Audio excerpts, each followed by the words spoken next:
Welcome back. Dozens of hostages being held by Hamas in Gaza are still alive, but Israel can't agree to end the war until all the hostages are freed. That's according to a senior Israeli negotiator who spoke to the AFP news agency anonymously. This official also said that Israel believes most of the hostages are being held by Hamas and not by civilians or other terrorist groups. Well, meanwhile, ex-hostage Amit Susana has been describing the sexual abuse she endured during her time in captivity.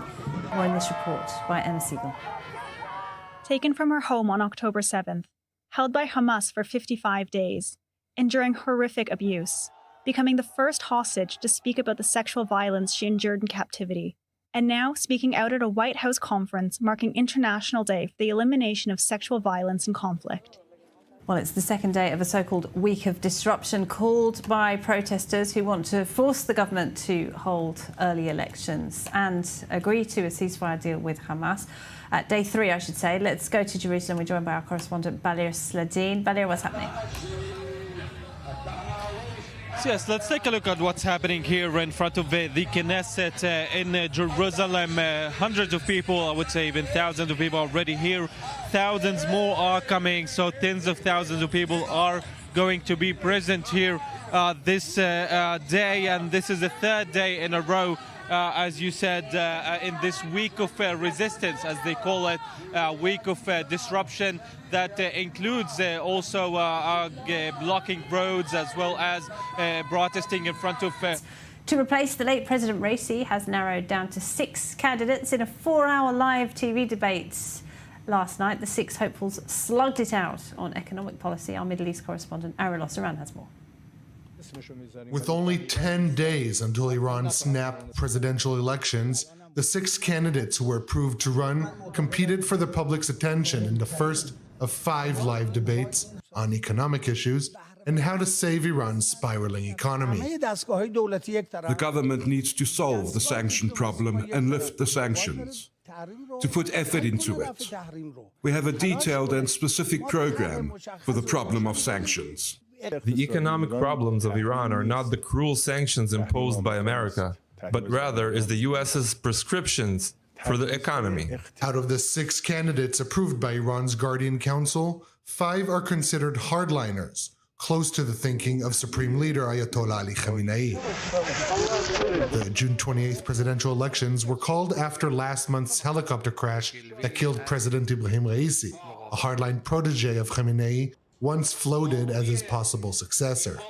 The top contender is believed to be Iranian Parliament Speaker Mohammad Kalibaf. The 62-year-old former mayor of Tehran and IRGC senior commander enjoys a strong relationship with Ayatollah Khamenei's inner circle. I believe that a strong president with strong religious and trustworthy managers with good track records can definitely control inflation. Another frontrunner is Saeed Jalili, a former secretary of the Supreme National Security Council and nuclear negotiator, thought to be a favorite of Khamenei. Today, the country has tremendous opportunities, but the requirement for such global opportunity is an Iranian leap. And Iran can leap, and we can hopefully see this 8% growth in the next 4 years as part of the 5-year plan. Perhaps the most interesting candidate is reformist Masoud Pezeshkian, a relative moderate who enjoys the support of former President Mohammad Khatami. For economic growth of 8%, we need $200 billion every year. Under the current conditions, that's impossible.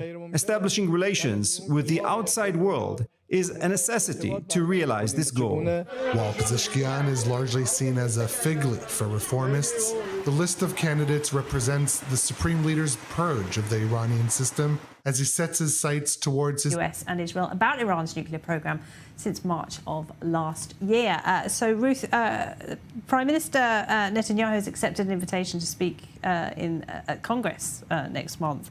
Last time he did that, of course, was to completely undercut President Obama's Iran policy. Can we imagine that's going to be on the agenda this time? Well, I have a slight feeling somewhat that the Biden administration isn't too pleased. In fact, the Democratic representatives have already made plans to undermine this visit. So whether it will be conducive or not, that's to be seen. However, messaging to the Congress is nonetheless important to a significant degree, because we need the Congress, we need the US. We cannot move within the region significantly with the challenges that we're facing without it. And yet dozens of times since October 7th. Well, for more on that, we're joined by Colonel Rich Outzen, Senior Fellow at the Atlantic Council. Great to see you, Colonel Outzen. Thank you for being with us. So this is the group that the US says was behind that attack on a military base in Jordan in January, in which 3 US service members were killed. Why has it taken until now for the government to act? Well, part of the reason is that we have a very slow bureaucracy, and the considerations of which group has met technical considerations and criteria to be designated formally and legally sometimes take a few weeks and a few dozen meetings. So that's the bureaucratic aspect. But to me, the fact that the group is HA is sort of appropriate in this case, because a formal and legal designation really doesn't do much. We've got lots of terror groups that are designated. And of course, diplomatic designations, legal designations are part of a package to show seriousness, but in and of themselves not that serious. You have to look at what economic and what military steps are being taken. And so far, with regards to this group, and the group itself is fungible. It's like one hat of many that these Iranian proxies in Iraq can wear from time to time. So what's more important is how hard we strike back, rather than whether we designate them as a terror group. I don't think so. I think that there's sort of a pain threshold you have to get above in order to achieve deterrence. And it's been a longstanding criticism of mine towards this administration that it fails to fundamentally understand escalation dynamics. When you have a small asymmetric group like the Houthis, who really don't even run a state, they get sort of a huge bump in credibility with their own terror backers and sponsors from being able to take direct action against the United States and Western shipping, even if it's not that deadly when they do it. So to change that calculus, you have to really cause them some pain. You have to kill senior leaders. You have to destroy something of value to them. And hitting a couple of installations or launch points in Yemen, well, it is significant that we're hitting at targets in Yemen. And even if they kill a few people, though, this is not the pain threshold necessary for deterrence. So, again, it smacks of sort of a formalistic response that says, yes, we can tolerate their attacks. We have to look like we're doing something, but we're not actually going to cause pain significant enough to make the Houthis stop doing what they're doing. So, in my book,